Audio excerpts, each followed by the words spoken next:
أرسله الله تعالى بالحق بشيرا ونذيرا وداعيا إلى الله بإذنه وسراجا منيرا فقد قال الله تعالى في كلامه المجيد وفرقانه الحميد أعوذ بالله من الشيطان الرجيم بسم الله الرحمن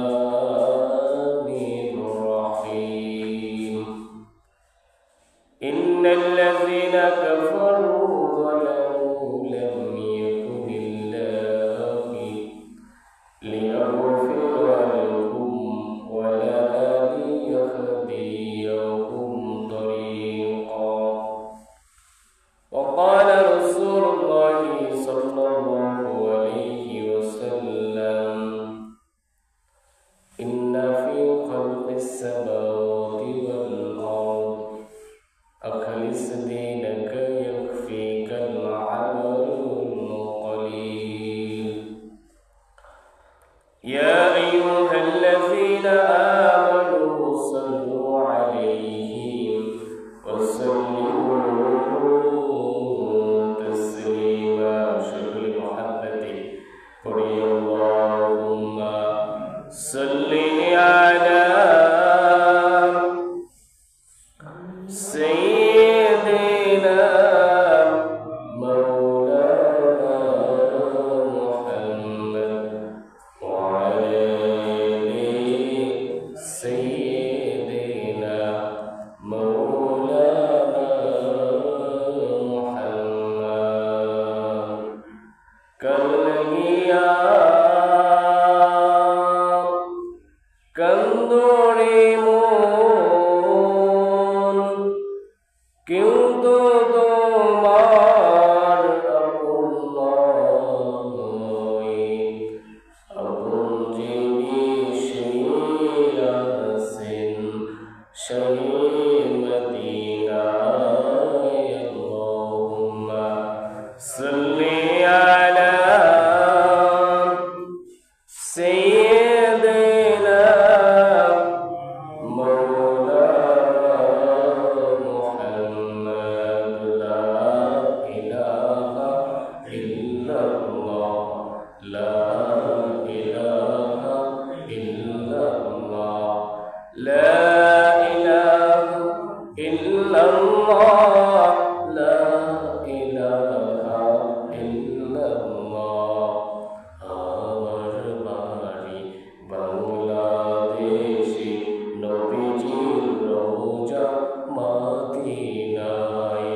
সবাই বলি লা ইলাহা ইল্লাল্লাহ লা ইলাহা ইল্লাল্লাহ কাউকে বানাই না কলিমুল্লাহ কাউকে বানাই না হাবিবুল্লাহ আমার নূর নবীজিকে বানাই না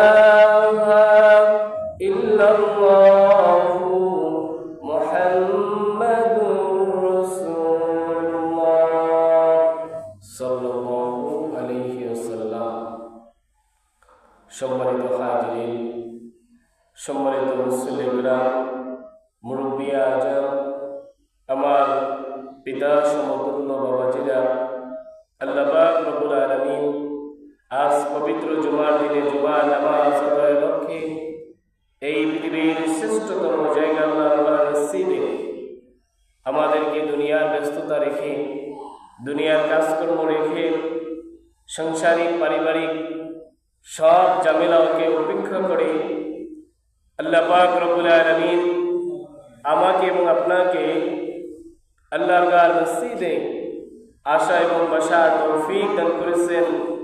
সুস্থতার সাথে আমরা আল্লাহর মসজিদে আসতে পেরেছি, জন্য সেই মহান মালিকের দরবারে আমরা হৃদয়ের গভীর থেকে আমরা সকলেই কালিমাতুশ শুকর আদায় করি। সকলে বলি আলহামদুলিল্লাহ। আল্লাহ পাক রব্বুল আলামিন ওই বান্দাকে বেশি পছন্দ করেন, ওই বান্দাকে বেশি ভালোবাসেন যেই বান্দা আল্লাহর প্রশংসা করে, সর্ব অবস্থায় আল্লাহর প্রশংসা আদায় করে, আল্লাহর জিকির করে। যার কলবের মধ্যে আল্লাহর জিকির আছে, এই কলবকে জাহান্নামের আগুনে পাকড়াও করবে না, আগুনে স্পর্শ করবে না। আল্লাহ পাক রব্বুল আলামিন এই মানুষ, দুনিয়ার মানুষদের জন্য মানুষ সৃষ্টি করলেন। আল্লাহ পাক রব্বুল আলামিন তার ইবাদত করার জন্য মানুষদের মধ্যে দুই ধরনের মানুষ সৃষ্টি করলেন, নারী এবং পুরুষ। আল্লাহ উভয়কেই তার ইবাদত, তার গোলামি করার জন্য এই জমিনে সৃষ্টি করে দিলেন। এই জমিনে যত মখলুকাত আছে আল্লাহ পাক ঘোষণা করে দিলেন, সমস্ত মখলুকাতের মধ্যে মানুষ হলো সর্বশ্রেষ্ঠ। মানুষ হলো সর্বশ্রেষ্ঠ। আমার কাছে সবচেয়ে দামি হলো মানুষ।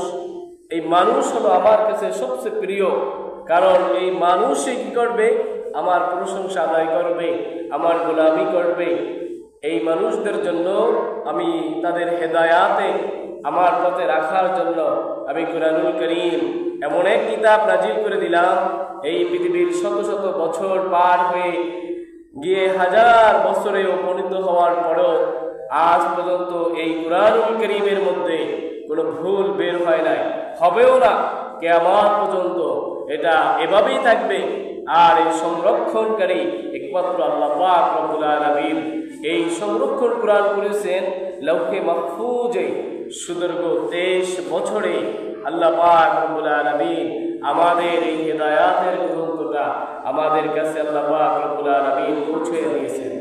সুবহানাল্লাহ বলেন। আল্লাহ পাক রব্বুল আলামিন প্রত্যেকটা মানুষকে তার হেদায়াতের পথে রাখার জন্য কুরআনুল কারীমের প্রত্যেকটা নির্দেশনা দিয়েছেন।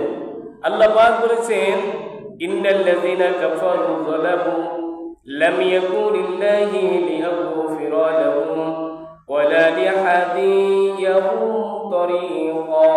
আল্লাহ পাক রব্বুল আলামিন বলেছেন, যারা জুলুম করবে, মানুষদের প্রতি নির্যাতন করবে, এদের ভয়াবহ অবস্থা কঠিন হবে। আল্লাহ পাক রব্বুল আলামিন এভাবে ঘোষণা করে দিয়েছেন, যারা জুলুম নির্যাতন করবে, জালিমদেরকে আল্লাহ পাক রব্বুল আলামিন কখনো ক্ষমা করবেন না। যারা জুলুম করে সে জালিম, যারা নির্যাতন করে মানুষদের প্রতি, আল্লাহ পাক বলছেন ওই মানুষদেরকে আল্লাহ পাক রব্বুল আলামিন কখনো ক্ষমা করবেন না। আল্লাহ পাক রব্বুল আলামিন কুরআনুল কারীমের মধ্যে আল্লাহ পাক রব্বুল আলামিন বললেন, ইন্নাল্লাযীনা কাফারু, যারা কাফের হয়েছে, ওয়া যালামু, যারা জুলুম করেছে, লাম ইয়াকুনিল্লাহ, আল্লাহ কখনো তাদেরকে ক্ষমা করবেন না, লিয়াগফিরা লাহুম ওয়ালা ইয়াহদিয়াহুম তরিকা, এবং ওদের সরল পথ দেখাবেন না। আল্লাহ পাক রব্বুল আলামিন এই কুরআনুল কারীমের মধ্যে এই আয়াত দ্বারা আল্লাহ ঘোষণা করে দিলেন, যারা জুলুম করেছে আমি আল্লাহ তাদেরকে কখনো ক্ষমা করব না।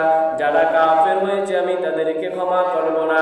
যারা এখনো এবং ওদেরকে যারা কাফের এবং যারা জুলুম করেছে, মানুষদের প্রতি অন্যায় অবিচার করেছে, আমি তাদেরকে কখনো ক্ষমা করব না। এবং আমি তাদেরকে শুধু ক্ষমাই করব না, তাদেরকে হেদায়েতের পত্র দেব না।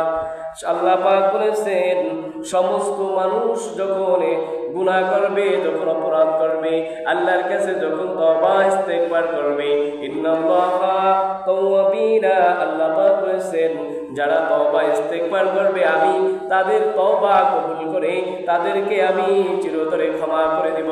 কিন্তু এই আয়াত দ্বারা আবার প্রমাণ করে দিলেন, যারা জুলুম করবে, আল্লাহ নির্দিষ্ট করে দিলেন যারা জুলুম করবে আমি তাদেরকে ক্ষমা করব না, যারা জালিম তাদেরকে আমি ক্ষমা করব না। যারা জালিমদেরকে আল্লাহ পাক রব্বুল আলামিন হেদায়েত দিবেন না, তাদের তওবা কবুল করবেন না, তাদেরকে সঠিক পথে দেখাবেন না। আল্লাহ পাক রব্বুল আলামিন সূরাতুল ফাতিহার মধ্যে আল্লাহ পাক বলেছেন, ইহদিনাস সিরাতাল মুস্তাকিম, ও বান্দা তুমি বলো যে আল্লাহ আমাকে তুমি সিরাতাল মুস্তাকিমের পথে রাখো, সরল সঠিক পথে রাখো, তোমার পথে রাখো। আল্লাহর কাছে আমরা বলতেছি, আল্লাহ তোমার পথে আমাকে রাখো, তোমার সরল সঠিক পথে আমাকে রাখো, যেই পথে আমি চললে আমি তোমাকে পাবো। আল্লাহ পাকের কাছে আমি বলতেছি, হে আল্লাহ তুমি ওভাবে আমাকে সরল এবং সঠিক পথে রাখো। এরপরে আল্লাহ পাক বলেছেন, আল্লাহ জালিমদের হেদায়েত করবেন না, জালিমদেরকে কখনো হেদায়েত দিবেন না। যারা জালিম তাদেরকে আল্লাহ পাক রব্বুল আলামিন বলছেন, আমি তাদেরকে কখনো হেদায়েত দেব না, আমি তাদেরকে অপছন্দ করি, আমি তাদেরকে কখনো সরল সঠিক পথ আমি তোমাকে তাদেরকে দেখাবো না। আল্লাহ পাক রব্বুল আলামিন এভাবে জালিম এবং যারা জুলুম করেছে তাদেরকে আল্লাহ পাক রব্বুল আলামিন এভাবে সতর্ক করে দিয়েছেন। এরপরে আল্লাহ পাক বলেছেন, আমি জালিমদেরকে শুধু হেদায়েত দেব না, আমি জালিমদেরকে পছন্দ করি না, আমি জালিমদেরকে ভালোবাসি না। এভাবে আল্লাহ পাক রব্বুল আলামিন জালিমদেরকে আল্লাহ পাক রব্বুল আলামিন এভাবে সতর্ক করেছেন, হে বান্দা তুমি জালিম হয়ো না, তুমি কাফের হয়ো না, তুমি বেঈমান হয়ো না, এবং তুমি নির্যাতন মানুষদের প্রতি জুলুম অত্যাচার নির্যাতন করো না। আল্লাহ পাক এভাবে প্রত্যেকটা বান্দাকে এই আয়াতের মাধ্যমে আল্লাহ পাক এভাবে বুঝাইতে চেয়েছেন।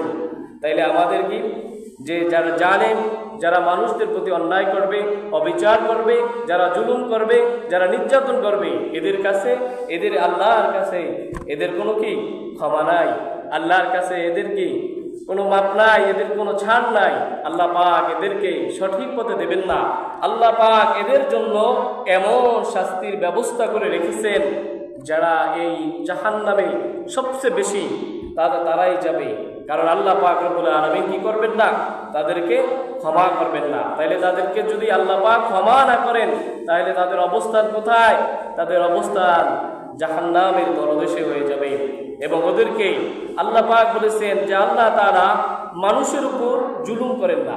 আল্লাহ এতটাই দয়াশীল, এতটাই দয়াময়, এতটাই আল্লাহ পাক এবং মানুষদের প্রতি এতটাই ভালোবাসেন, আল্লাহর উপরে কেউ কোনো বান্দাকে ভালোবাসতে পারে না। আল্লাহ পাক এমন ভাবে বান্দাদেরকে ভালোবাসেন, এই পৃথিবীর মধ্যে আল্লাহর উপরে কেউ নেই ভালোবাসা, বাবাও নেই, মাও নেই, দাদাও নেই, দাদিও নেই, এবং কেউ নেই যে আল্লাহর উপরে কেউ ভালোবাসতে পারে। তাইলে আমাদের আল্লাহর উপর খাস রহমত আমাদের পুরোপুরি দরকার। তাইলে আল্লাহ যা নিষেধ করেছেন আমরা এগুলো কি আমরা পরিহার করব, আমরা মেনে চলব। আমরা এভাবে আমরা নিজেদেরকে আমরা সতর্ক করব, যাতে আমরা কাফের না হয়ে যাই, আমরা মানুষদের প্রতি যাতে জুলুম আমাদের না হয়ে যায়, আমরা যেন মানুষদের প্রতি কোনো অত্যাচার না করি। আল্লাহ পাক এভাবে মানুষদেরকে বুঝাইতে চাইলেন যে বান্দা তোমাকে আমি সৃষ্টি করলাম একমাত্র আমার ইবাদত করার জন্য, আমার গুণগান গাওয়ার জন্য, আমার পথে তুমি সরল এবং সঠিক পথে থাকবা। এবং তুমি যদি বান্দা গুনাহ করে ফেলো তাহলে তুমি তওবা ইস্তিগফার করবা। আল্লাহ পাক রব্বুল আলামিন এভাবে জালিমদেরকে এভাবে সতর্ক করলেন। এরপরে আল্লাহ পাক বললেন যে জালিমদের নিকৃষ্ট এবং সময় অবকাশ রেখেছেন যে তুমি কখনো আল্লাহকে সেসব কাজ থেকে তুমি কখনো মনে করবা না যে আল্লাহ তোমার অপরাধকে দেখেন না। এই পৃথিবীর সব মানুষ যদি কেউ যদি অপরাধ করে, কোনো মানুষ যদি পৃথিবী না দেখে, দেখেন কে?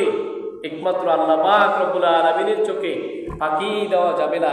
তাইলে আল্লাহ পাক রব্বুল আলামিন এমনভাবে বান্দাদেরকে রেখেছেন যে আল্লাহ কোনো বান্দাকে চান না যে বান্দা অপরাধী হয়ে যাক, বান্দা কাফের হয়ে যাক, বান্দা বেঈমান হয়ে যাক, বান্দা অপরাধ করুক। আল্লাহ রাব্বুল আলামিন কোনো বান্দাকে জাহান্নামে শাস্তি দেওয়ার জন্য বানায় নাই। বানাইছেন কেন? আগেই বলেছিলাম যে আল্লাহ রাব্বুল আলামিন সকল বান্দাদেরকে বানাইলেন একমাত্র তার ইবাদত করার জন্য, একমাত্র তার গোলামি করার জন্য, একমাত্র তার প্রশংসা করার জন্য। তাইলে আমরা কোনো মানুষদের প্রতি আমরা জুলুম করব না, কোনো মানুষের সাথে আমরা অন্যায় করব না, তাদেরকে কষ্ট দেব না। আল্লাহ পাক রব্বুল আলামিন যেন আমাদেরকে এমন হেদায়াতে এমন মালাটা আমাদেরকে যেন পড়ায় দেয় এবং আল্লাহর খাস রহমত আমাদের উপর যেন নাজিল করে দেয় এবং আমাদের উপর বর্ষণ করে দেয়, যাতে আমরা কাফেরদের কাতারে না যাই। আমরা জুলুমদের, যারা জুলুম করে, যারা অন্যায় করে, অবিচার করে, আমরা যেন তাদেরকে, আমরা অন্যায়ভাবে যারা মানুষ হত্যা করে, আল্লাহ পাক এই সমস্ত বান্দাদেরকে সবচেয়ে বেশি দুনিয়াতে অপছন্দ করেন। আমার প্রিয় ভাই ওসমান হাদিকে যারা খুন করেছে, যারা দিনের বেলায়, যারা প্রকাশ্যে দিবালোকে যারা মেরেছে, আল্লাহ পাক যেন, আল্লাহ পাকের কাছে যারা এই অপরাধ করেছে, এই বাংলাদেশের আইনের চোখ ফাঁকি দিয়ে তারা যদিও পালায়া যাবে গেছে, কিন্তু আল্লাহর চোখে পালাতে পারবে না কখনো। আল্লাহ রাব্বুল আলামিন ঘোষণা করলেন যে আমি এদেরকে কি করব? এক সময় পাকড়াও করবই, আমি এদেরকে কখনো ছাড় দেব না, আর এদেরকে আমি কখনো সরল সঠিক পথে আমি এদেরকে দেখাবো না, এবং আমার কাছে পাকড়াও এরা হবে। তাইলে আমরা কি বুঝলাম? যে দুনিয়ার মানুষের চোখ যদি আমরা ফাঁকি দিতে পারি অপরাধ করে, তাইলে আল্লাহর চোখ কেউ ফাঁকি দিতে পারবে না। যারা এই ওসমান হাদিকে যারা খুন করেছে, যারা গুলিবর্ষ করে তাকে আজ দুনিয়া থেকে বিদায় করে দিয়েছে, তার মতো দেশপ্রেমিক একজন মানুষ দুনিয়া থেকে চলে গেছে, এটা আমাদের জন্য হতভাগা। আমরা, আমাদের রাষ্ট্র, আমাদের সরকার এর নিরাপত্তা দিতে পারে নাই। এই ব্যর্থতা অবশ্যই সরকারকেই নিতে হবে। কথা বলেন ঠিক কিনা? তাইলে আমাদের রাষ্ট্রের একটা করণীয় হচ্ছে প্রত্যেকটা জনগণের নিরাপত্তা দিবে কে? রাষ্ট্র। তাইলে রাষ্ট্র যদি একজন মানুষকে, একজন দেশপ্রেমিককে সন্ত্রাসীদের হাত থেকে যদি নিরাপত্তা দিতে না পারে এবং সেই সন্ত্রাসীদের কাছ থেকে তাদেরকে যদি গ্রেপ্তারও করতে না পারে, আইনের চোখ ফাঁকি দিয়ে তারা যদি চলে যায়, তাহলে এখানে আমরা বলতে পারি অবশ্যই সরকারের ব্যর্থতা আছে। আমি সকলকে অনুরোধ করব ওসমান হাদির জন্য দিল মন উজাড় করে আমরা তার জন্য দোয়া করব। আল্লাহ পাক যেন তার এই দেশপ্রেমিক এবং দেশের জন্য যে তিনি কথা বলেছেন, যা কাজ করেছেন, তার সুন্দর যে আমল, সুন্দর যে কথা, এই কথাগুলো যেন আল্লাহ পাক রব্বুল আলামিন কবুল করে নেয় এবং এর উছিলা করে তাকে যেন আল্লাহ পাক রব্বুল আলামিন মাফ করে দেয় এবং জান্নাতে যেন উচ্চ মাকাম দান করে দেয় এবং তার আহাল পরিবারকে যেন ধৈর্য দ্বারা তৌফিক দান করে। আল্লাহ পাক রব্বুল আলামিন যেন আমাদের সকলকে যেন মাফ করে দেয় এবং সকলের গুনাহ যেন আল্লাহ পাক রব্বুল আলামিন ক্ষমা করে দেয়। ওয়া আখিরু দাওয়ানা আলহামদুলিল্লাহি রাব্বিল আলামিন।